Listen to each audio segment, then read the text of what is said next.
This is Business Talk, your business, your success. Sponsored by Take Action Business Coaching. The opinions expressed are those of the participants and may not be the views of the staff, advertisers, and owners of the station. Advice given is not intended to replace that of your business advisor. Now, let's get down to talking about your business, your success. This is Business Talk. Well, good afternoon, Peg. Good afternoon, Pete. Happy to be here with you. Yes, another lovely summer day. Yes, it is. Yes, it And is. we are business coaches. Peg and I have a business coaching firm, and we actually have 4 of our coaches in our firm. Right here in Columbus. Here in Columbus, Ohio. And we're associated with Action Coach, which is a global organization, but we have our own company, and it's Peg and myself, Peg Burley, Pete McDowell, and Dawn. And Michelle. Right. So you're surrounded by ladies. Exactly. And with our assistant, Amy. That's the way I like it. So we have a small company here. We get to coach people really from all over the world. Right. Mostly in the U.S. Not too many outside of the U.S. right now. But maybe 50-50 in Ohio and out of Ohio. Correct. It's about half and half. Correct. Right? And so today we're going to talk a little bit about you're a manager, now what? So often we get thrown into a situation where we're not trained because there's no time. There's a new position that just opened. You become the manager. And now what are you going to do?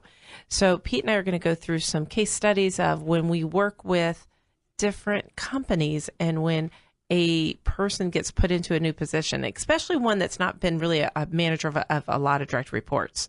So they may have had 1 or 2 people or maybe none, and then all of a sudden they have, let's say... a couple of these case studies, maybe someone who has a group of people in one part of an organization where they actually spent most of their career, and then all of a sudden they're in charge of that and another department. There you go. And maybe they've doubled the number of direct reports. So we're going to do some pitfalls of, oh my gosh, this is what's happened. These are the things to avoid, and this is what you need to do to avoid them. Some of the positive things you need to do. Right. Yeah. It'll be a good show because I got to tell you, when you listen to it, you're going to smile to yourself saying, yep, I've done that. If you've been a manager, you're going to go, yep, I've done that. I've done some of these 20 times, right? Because I can say personally, I've done that. So, but before then, we want to talk a little bit about good news, good right, news. Pete? So we've got some good news. Now, we work with a client, have worked with a client for many years in St. Louis, and Boeing is one of their customers and one of their bigger customers. This is kind of interesting. Just think about this. Boeing has raised its 20-year forecast for plane deliveries to 41,000. Okay. That's what they think the industry is going to consume over the next 20 years, is they're going to need 41,000 jetliners. And they're projected to grow 4.7% on average over the next 20 years, which is a lot if you do it every year. You know, 5% Boeing a year. has made our good news before recently in the last 30 days. So they must be doing some good things. We mentioned that about their parts unit, that if you have a company that's focused on selling capital equipment, what about the service on that capital equipment afterwards? General Motors is moving 600 jobs from Mexico to the United States in Arlington, Texas. It would open a supplier partner in Arlington, Texas, where we have a client down there. Arlington, Texas. Relocation of 600 jobs from Mexico to the U.S. and a higher concentration of American-made parts in Chevy Suburbans and Cadillac Escalades. That's cool. Well, that is good. And Arlington is right by Dallas, right? It sure is. Okay. Yeah. So more jobs coming into Texas. Yep. What else, Pete? Turning point for commercial property. So it may be cooling off a little bit for the commercial real estate business. It's gone up and up and up, and it's just peaked a little bit in the last few months. So why do we say it's cooling off? Well, it looks like prices have receded after a plateau, so they've dropped just a hair. A little bit of a decline in interest rates and rising capital flow. So capitalization rates reflecting the expected annual income generated by a property as a share of purchase price have fallen in recent years, squeezing landlords and potentially increasing the sector's vulnerability to a market shock. So it just cooled a little bit. Okay. And new home sales are rising, which is good. Well, that's good. That's all good news. So what I'm hearing is people are buying, the economy continues to grow, and jobs are increasing, and we're doing well. And we are still, we are helping some companies to hire employees. We're still having big challenges. Now, we find them eventually, but it takes a lot of work to find a good employee. And you just have to keep working at it, and you have to increase the diversity, the different avenues that you go to, the different lengths that you go to get people. That's good. That's good to know. That is something. So what do Pete and I do? So we get to coach people and businesses one-on-one. It depends on each client is different. Right. Each challenge is different, and we like to customize everything we do. We like to say that every business could have a coach as long as you are open to new ideas and you want to grow and you're ready to learn. You're going to grow faster and farther with a coach, period. But be ready for us. We probably spend 50 to 75% of our time on relationship things. Right. Dealing with employees, dealing with customers, dealing with new customers, clients, sales, those kind of things. So a lot of relationship type work. Yeah, and a lot of leadership training. So, right. So today our topic again is I'm a manager. Now what? So a long time ago, before I was a coach, I was a salesperson, and I got all of a sudden promoted to a manager. And the reason I got promoted to a manager, I believe, not only was I one of the top salespeople, but I think they saw the ability to create relationships with me. And I all of a sudden I became a manager. And you know that when most people become managers, they actually don't get any training. Oh, that's very common. They just are a manager. Several clients have flashed through my mind since you said that. You got a great employee. They're also an employee that matches your values, and they work hard. And so you want to give them more. And it happens all the time, right? And they should be given more. We're not questioning that. Yes. So all of a sudden, they're given this position. And one of the things we get to do, so if you're listening, you're like, this sounds like me. This is why you bring in a coach. So a coach will work with that individual on a personal development plan, not only for them, but guiding them, helping them through this transition to ensure success. So identifying, going back to your earlier point, identifying specific things you may not have been trained at all on that you're expected to do in this new role. And the boss wants you to just go get things done, and they expect, well, this person's been wildly successful in this role. Let's just have them handle that too. And go. And guess what, boss? You are so busy that you don't have time to really onboard him. That happens a lot. You don't have time to onboard or to train him. Not that you couldn't, you just don't have time. And that's why you bring in a coach. It's a point of leverage.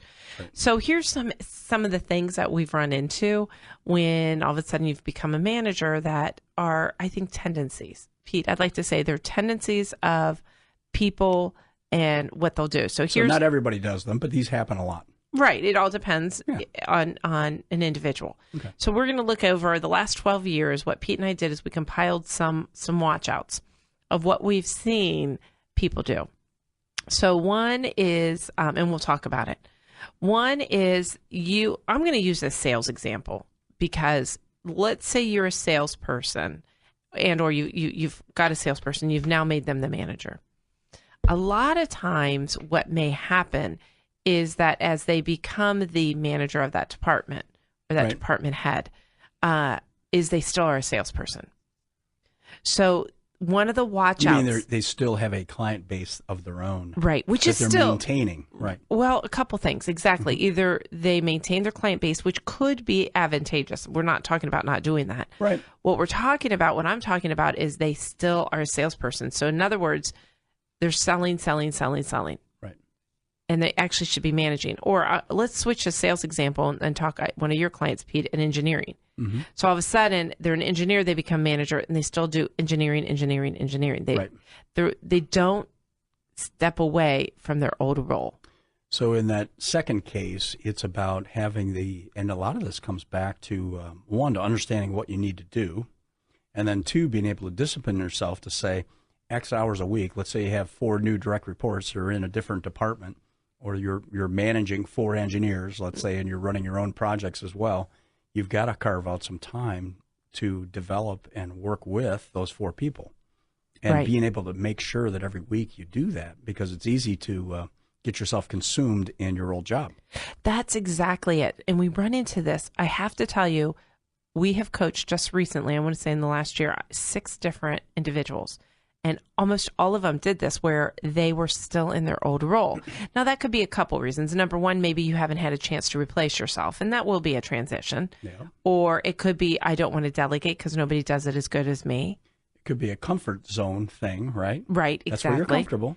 Absolutely. So here's the goal. So I liked what you said, Pete, is about looking purposely of planning your time. But and another thing is, look at what % of time that you need to be spending in your current role as a leader. Like you just said it. What was it? Like how much time do I need to be spending with my direct reports to develop them. Yeah, and of course, it depends on the situation. But in one of our situations, if you had 4, you're still maintaining a smaller, possibly smaller project load yourself. You're going to run maybe large projects. You've got now 4 direct reports. Well, it depends on those 4 people, right? If you've got a couple of new grads, you're going to spend a little higher percentage of time with them. But even your senior folks, they still need question answered. They need some direction to make sure they're doing things the right way.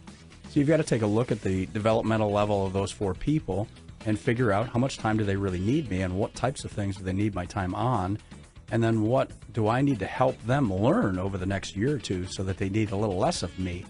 And make sure that every week you're spending some hours with them.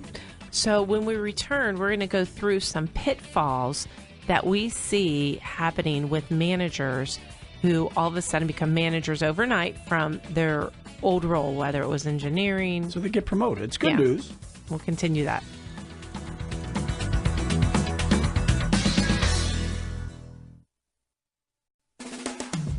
Could your business use some help? Call 614-306-7922 to schedule your coaching session.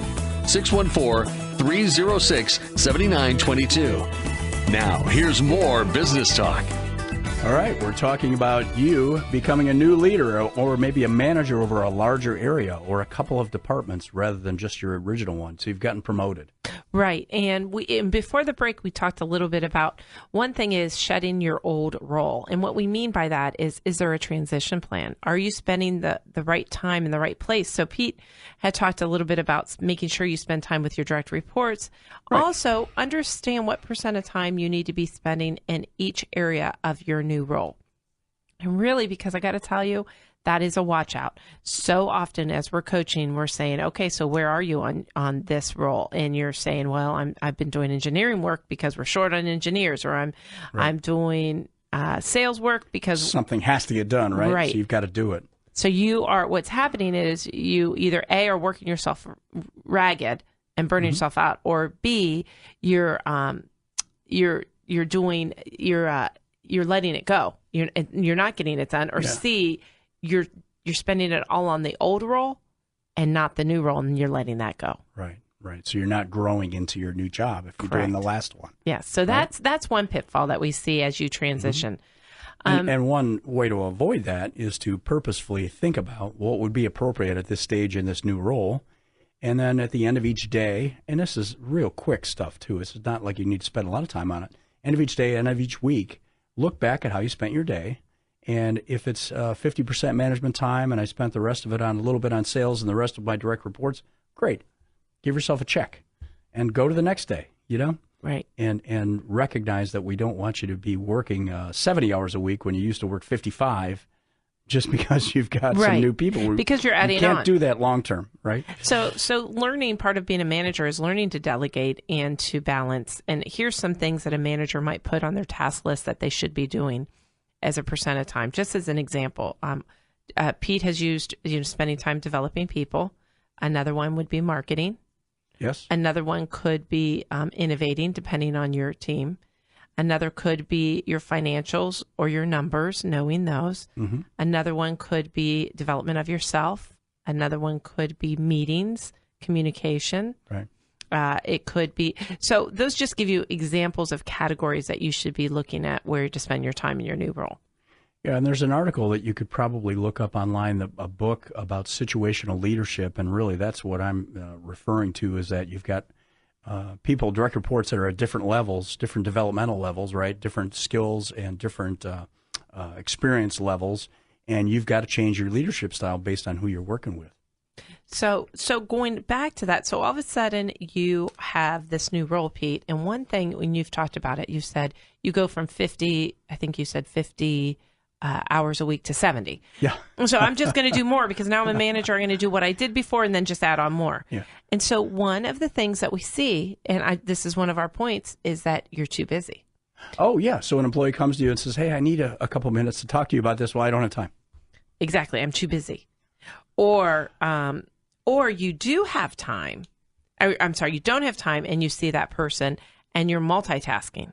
Oh, and you're not paying attention. You're not paying attention because you're trying to fit it all in. So you've got this jar of time, so to speak, and You have this new role and you say, I'm Superman, I can do it. And then you just try to do too much. Or Superwoman. Or Superwoman. Exactly. So being too busy is a challenge because of the effects it has, the impact it has, like on your employees, on your clients, on yourself, and you're not getting the right things done. So one of the keys to flip that around is being great at delegation and also at situational leadership. So if I have an employee, Joe, who I know is an experienced project manager, let's say, I can delegate something to him with the expectation that there'd be very little daily care and feeding I'd need to give Joe to get this project done. Whereas if I have somebody with less experience, maybe a new grad or a couple years out, I'm going to have to spend a whole lot more time with them, and I may not give certain projects to the second person at all. Mm-hmm. Exactly.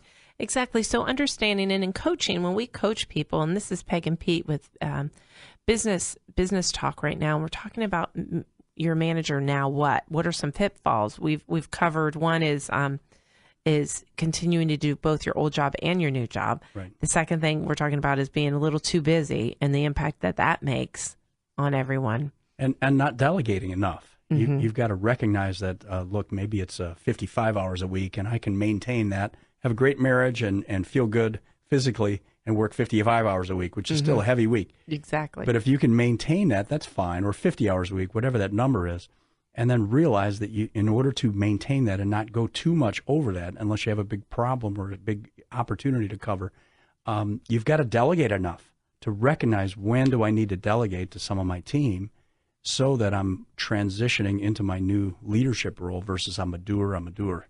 That's a good point, which I think leads into our next downfall, or should we say pitfall. So you're a new manager, what now? And it's the way I used to do everything was right, so the way I'm going to do this is the same way. So what got me here won't get you to the next level. Right. You have to make adjustments in who you are when you change roles.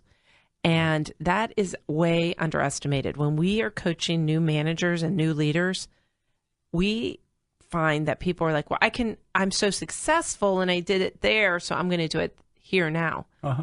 And you've got to understand that it doesn't work. You have to change a little bit about what you're doing. And part of your time really is becoming a teacher and a mentor and a coach to your direct reports. And as Pete and I coach these new managers and leaders, we actually teach them how to coach over a period of time. So when we work for companies, they bring us in and we're like, okay, what we're going to do is make them the best coach possible because of the impact they make on everyone around them. It's leverage, right? Mm-hmm. Right? And it's not just a training class. It's one-on-one customized working to create a long-term sustainable effect. So in other words, if somebody actually makes an error, how do we handle that?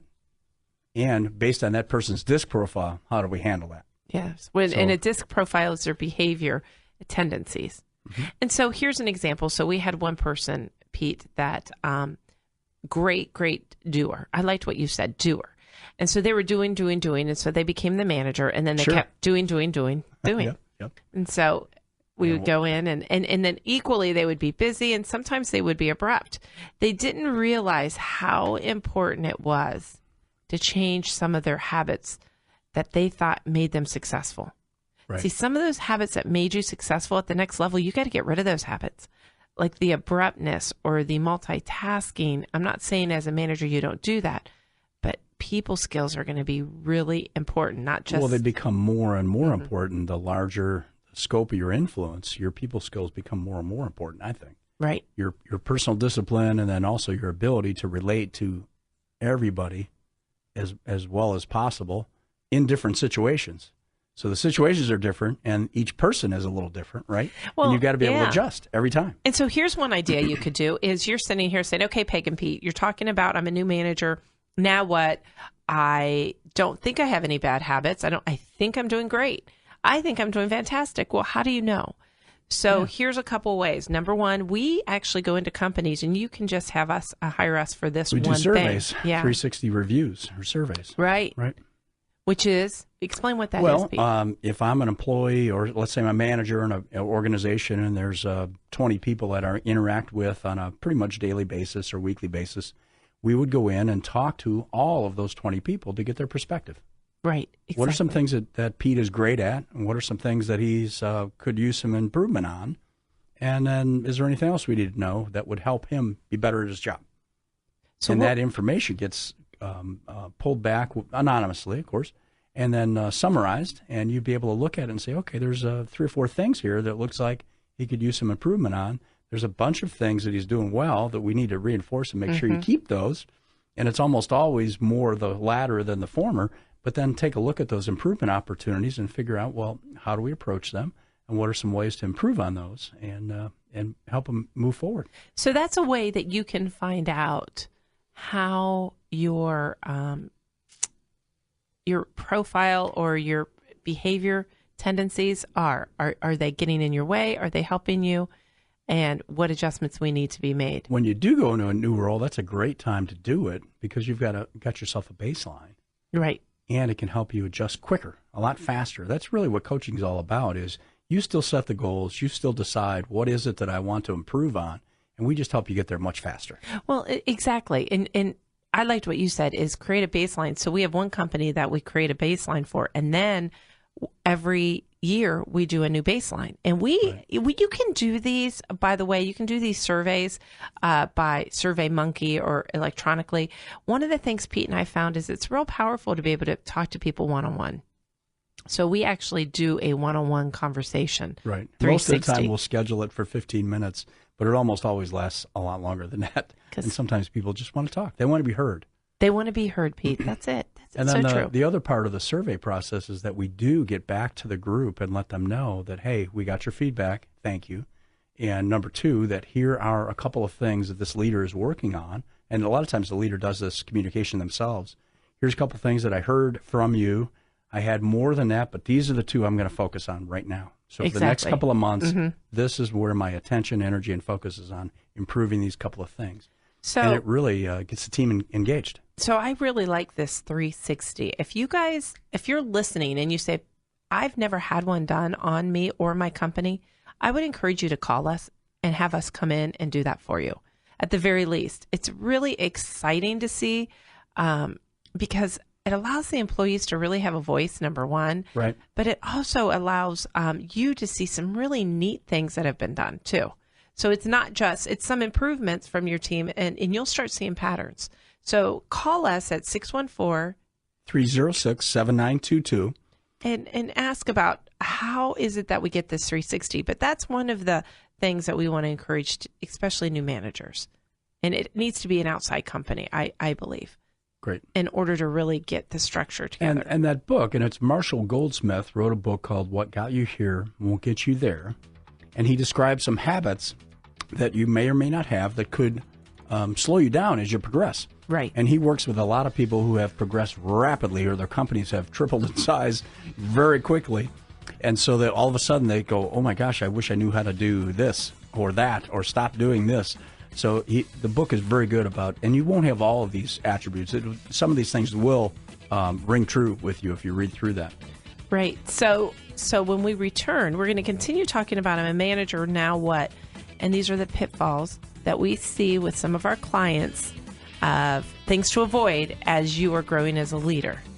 And we'll cover more of these, and then we'll also give you ideas and strategies on how to battle them so that you don't run into the same problem that we have coaching on.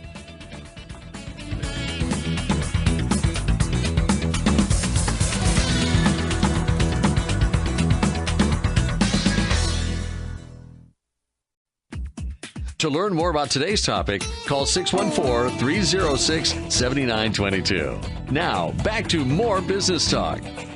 And good afternoon again, Pete. We get to be here again. I love it. I love getting to talk to you guys. And we're talking about leadership today in the context of you were promoted at work, which is a good thing, right? It happens all the time. And all of a sudden, you're in charge of not only your old department, but 1, 2, or more other areas too. Exactly. Congratulations. Because the boss loves you, right? Yes, yay. Now and what? All of a sudden, holy cow, honey, good news, bad news, I'm never coming home. Yes. And the majority of people, honestly, you don't get training. It's you learn by doing. And so one of our goals as your coach is we come in and we help through this transition plan. Speed up the learning process, right? So before, if you, and here's an idea. If you have just tuned in now, you can go to our archived radio shows, which are takeactionbusinesscoaching.com. That's our website, takeactionbusinesscoaching.com. And then you'll see Business Talk, and under there, you'll see our archive shows. By topic. Yeah, by topic. And this is I'm a Manager, Now What? So feel free to share that with anyone. So, Pete, here's a couple things that we reviewed before. We talked about what got you here won't get you there. Right. Doing it the same way. Trying to keep your old role and your new role. So just add the new role on top. Yes. And do everything you did before. Yes. Okay. So you didn't really change. You were doing both, and because of that, the impact is you're too busy, and then all of that's affected. Right. Right. Good. So one of the things, and this has happened to me a long time ago, is you've got you've worked with some people for a period of time, and all of a sudden you're their boss. Your friends are now reporting to you. Yes. Awkward. Yes. Right? Yes. All of a sudden, now you used to go out and have drinks and lunch, and now sure. you're everybody's boss. You told them boss. everything, you know. And so that is a big one. Oh, yeah. So what This do happens. you do? So here's a watch out. And there's a really good book called The 5 Levels of Leadership. John Maxwell. Yes, that we would want you to read. And he even talks about it in there as we're talking about it now, is you want to make sure that you're not too close. And that is a watch out. Now, honestly, we've seen both. Either A, you're still trying to be buddy-buddy and friends. Right. Or B, you go the other way and say, can't be friends, and you go all the way over to the tasks. You're too cold. You're too cold. And not relationship-wise. Yeah. Right. So right. you've got to find your balance. There's a balance. Right. There is a balance because one thing that we find out, as you know, Pete, is often we get feedback that you're showing favoritism. Yeah. So you do have to be aware of the potential for that. Exactly. And manage effectively, really. And be honest with everybody, no matter who it is. Right. Right. And another thing is you used to tell somebody everything. To your point, you just said that. Right. Hey, I'm going to tell you, hey, this happened, this happened, this happened. Then all of a sudden you're a manager. What you think about the president's orders or the direction they're taking the company? Oh, did you hear what the vice president said? He was an idiot. Oh my God, here he goes again. Yeah. Like as a leader, you are setting the tone. Now you're a manager and you've got to change that because it matters and you can't share every single thing. Even your thoughts like, oh, you know that Claire, she's always like that. She's crabby all the time. She's sort of in a bad mood. Now, as a manager, you're saying that. That means you're allowing your team to say the same thing. Yeah, you're in a different role, and you have to. Yeah, you can have open conversations with your employees and say, "Look, I know I did that, but I cannot do that anymore," and just be honest with them and say, "Hey, respect my position, and here's where I'm at." You remember the Saving Private Ryan movie? I like to use that one scene in there where they're trudging through the field, and they're in enemy territory looking for this Private Ryan. Yes. And the guys are grumbling about this mission. Like, what kind of stupid mission is this? They're going to risk all our lives to go save this one guy. And what's his name? Tom Hanks. He's awesome. He just says, now look, complaints only go up. They never go down. I never complain to you guys, and you're never going to hear me complain to you guys. I can't. I won't. That's just the rule. I love that. That is I the can perfect complain to line. my boss all the time, and then he'll tell me what my orders are and send me out to do it. But I'm never going to tell you guys what even if I do have a complaint with it. That is a great way of putting what we're talking about. As a new manager, so you new manager out here, there are no complaints. You can't talk to your buddies like that. You can't talk. Yeah. You can't talk like that. You got to stop it. And you can't say, hey, I know it's challenging. I know it's difficult. And yes, we'll have to figure out how to get it done. Perfect. And we're going to go do it. Let's do it. Pete, that's perfect. So that is exactly what we're talking about.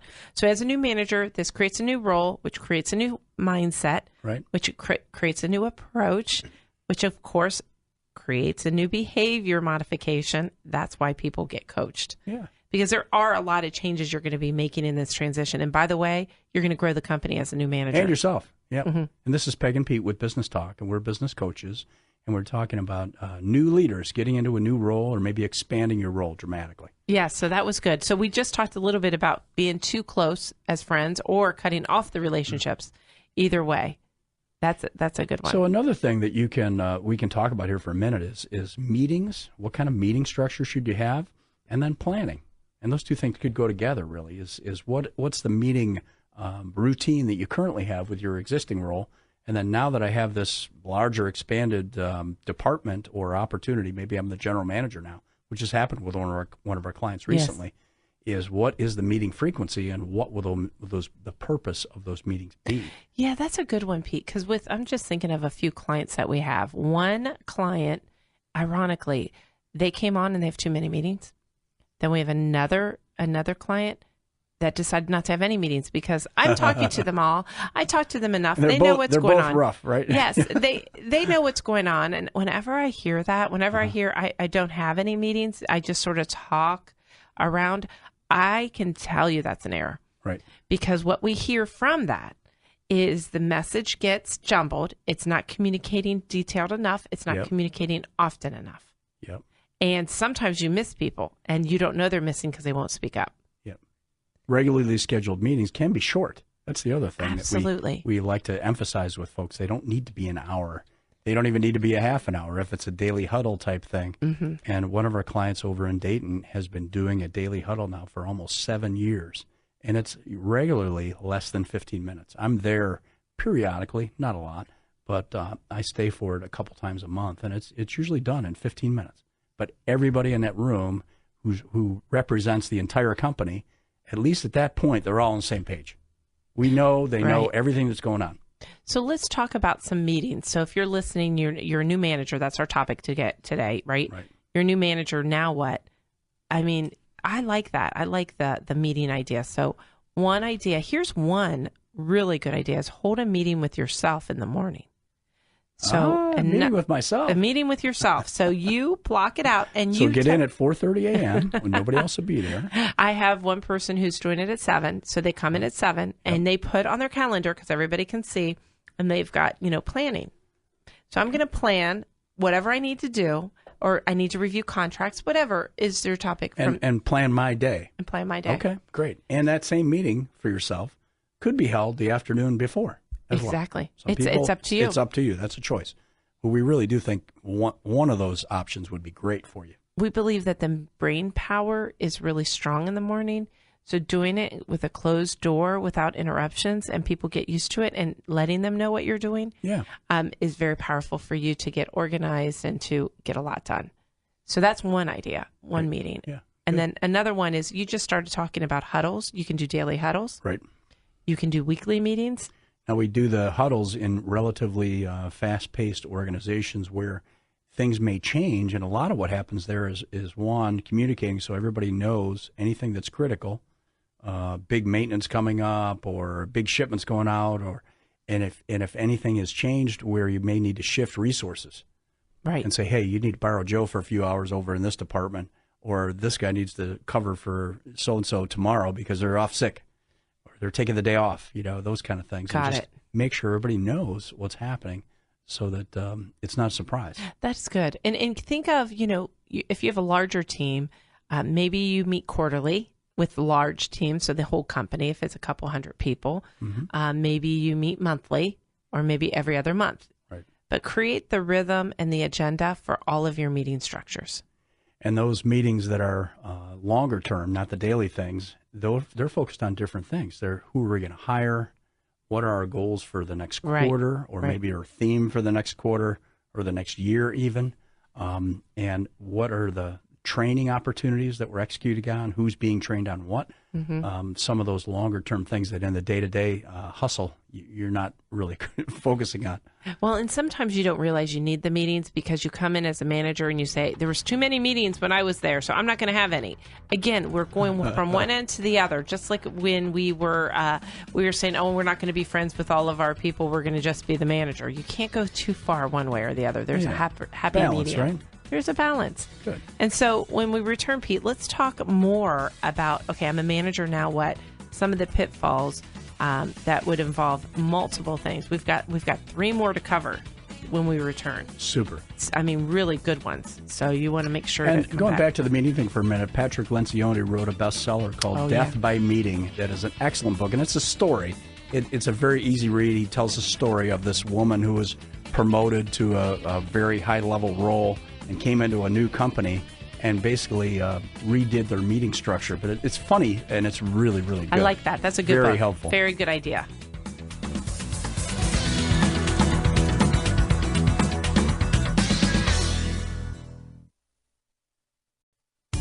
Could your business use some help?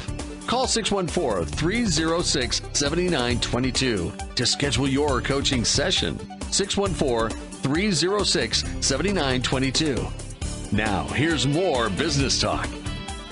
Okay, we're talking about you becoming a new leader or maybe taking over a larger part of the company than you had before, and some of the things that you may want to think about as you're doing that. Right, and we're labeling this. I'm a manager now. What kind of thing? Because so often we're busy. A manager leaves. A high performing employee gets into that role, and whether they're an architect, an engineer, designer, salesperson, right. And then they're the manager. And so we went through a whole bunch of different pitfalls. Right. These are pretty common things, and to the extent you can prevent some of these things. And if you haven't been a leader of a larger organization before, we've mentioned a couple of good resources. One of them is that John Maxwell book. It's 5 Levels of Leadership. About moving up the chain of command. Well, that is one. You know, we talked a little bit before about either not. It goes both ways. Either I'm everybody's friend. That could be the pitfall, or the other pitfall was I'm so focused on operations that I'm not building the relationships I should. So I'm more task oriented. So that was one of the watch outs. And even if you are good at building relationships, if you just simply don't have time for people because you're trying to do too much, that's a problem as well. The too busy was a big one. That was earlier. And think about, those of you that are not driving, don't take your hands off the wheel, but you hold your hands up. It's a balance, right? And there's either task or relationship, and you can't be all task or all relationship. Well, and so if you want to hear some of our shows, our past shows, including this, because if you didn't hear our earlier pitfalls, go to takeactionbusinesscoaching.com. Takeactionbusinesscoaching.com, and you'll go under the Business Talk tab, and you'll be able to see our archived shows. Right. Archived. There you go. That's it. Yes. Okay, so here's one, Pete. This was a good one. So I have a lot of managers that come in, and a lot of employees that come in and they're a new manager, and guess what they want to do? They want to change everything. Oh my gosh, you read my mind. They do. That's easy. They want to change everything. I have a new idea. See, I've been sitting in this desk and I knew we'd had a new system. I knew there was a way to really handle all the work level that's coming in. Yeah. Or I really have this new way that we can disperse credit. Or I know. So all of a sudden you don't realize it, but you make change after change after change. Uh-huh. And guess what's happening to the workforce, to all your team? Yeah. They're getting a little tired of all the changes, the multiple changes. Now, change is good, don't get me wrong, but also getting buy-in from your team is also important. One of the big advantages of doing the 360 or the survey that we do with companies when we first start our engagements is that we flush out some of the opportunities for improvements within the organization.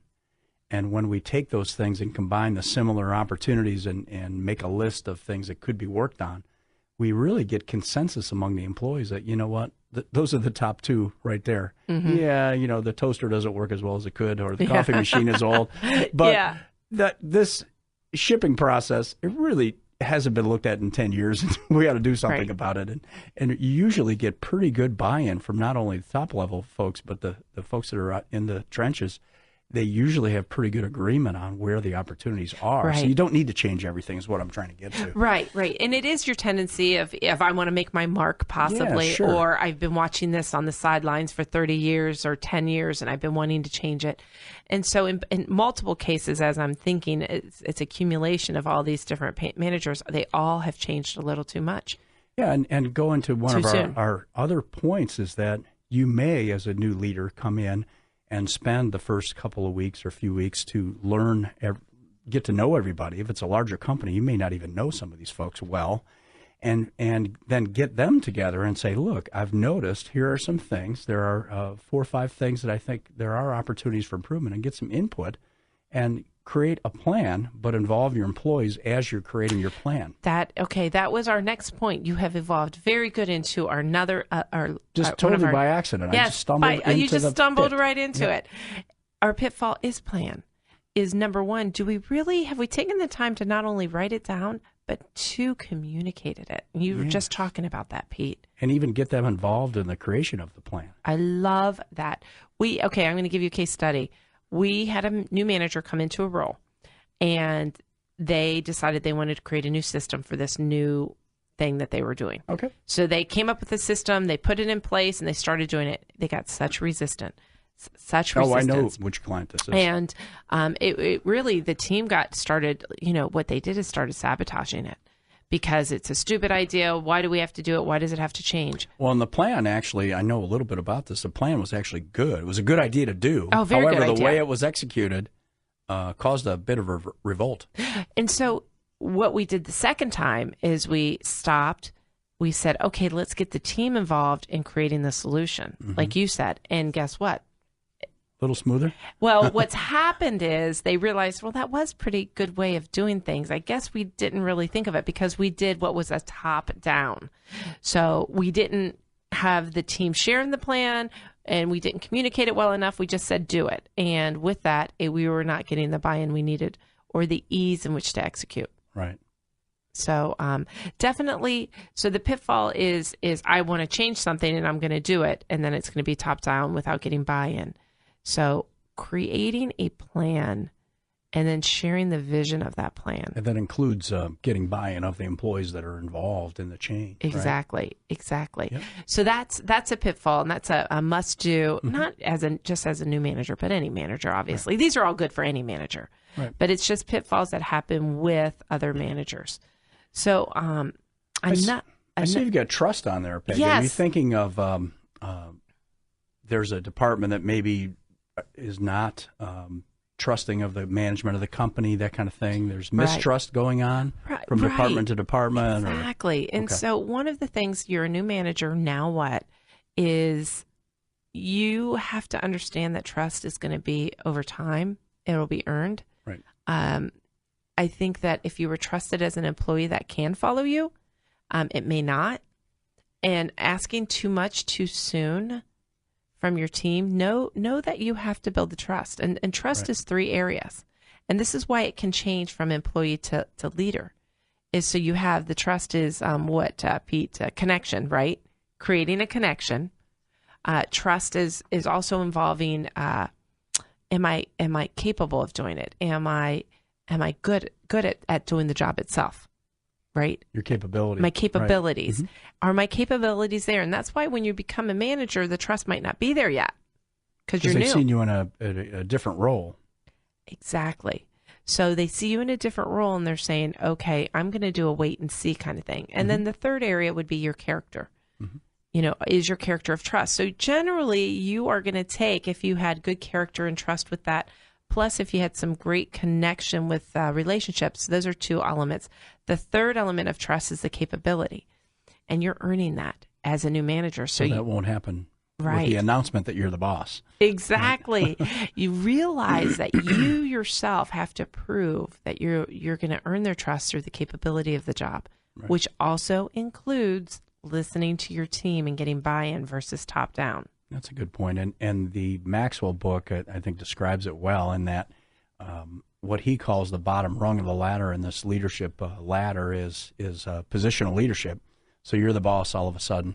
If you were the leader in another department at a higher level, and then all of a sudden you're in charge of a much larger organization, you've got to rebuild that trust before you take the team to the Super Bowl.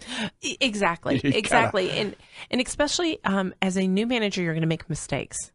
And so let's just repeat, Pete, some of the things that we've covered because here's some of the pitfalls or the mistakes. So you're still doing your old job and maybe even spending as many hours on the old job, and then all of a sudden you got the new job. So that's a pitfall. That is. You are going to have to delegate some of your work activities in order to accept new. Because either you are going to fail at the old tasks or the new task or both. Yep. Okay, so that's one. Another one that we talked about is not having enough meetings with the right people for the right purpose. And not too many meetings, but enough. And planning ahead for some of those things. Being too busy for people. taken on so much that you just can't spend time with your employees. And a lot of times we get back feedback of that person didn't say hi to me.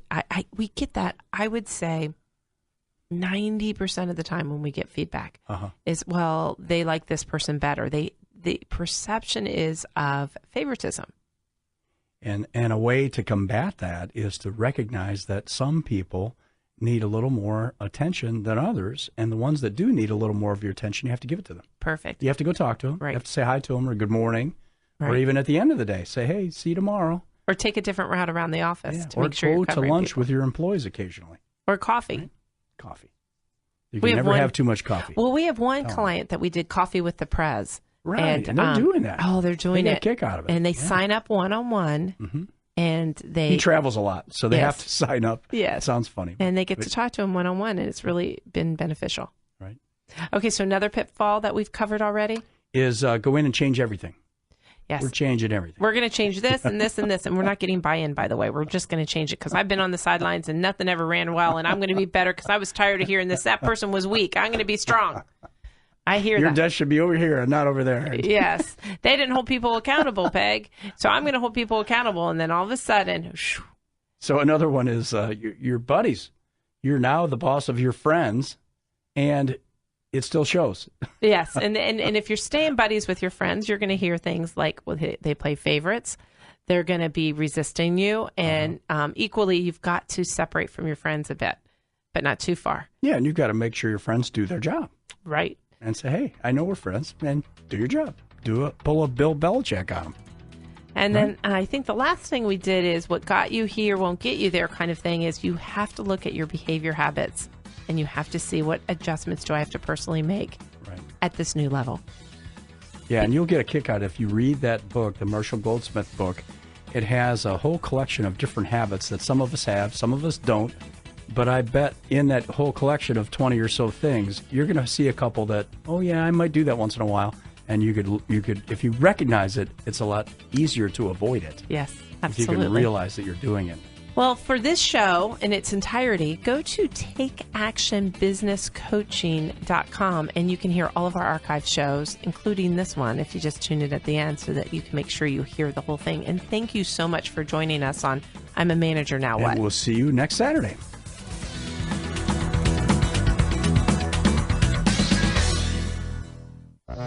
This has been Business Talk, your business, your success. Sponsored by Take Action Business Coaching. The opinions expressed were those of the participants and may not be the views of the staff, advertisers, and owners of the station. Advice given was not intended to replace that of your business advisor. For more information about the topics discussed today, call 614-306-7922. 614-306-7922. Tune in next week at this time for more Business Talk, your business, your success.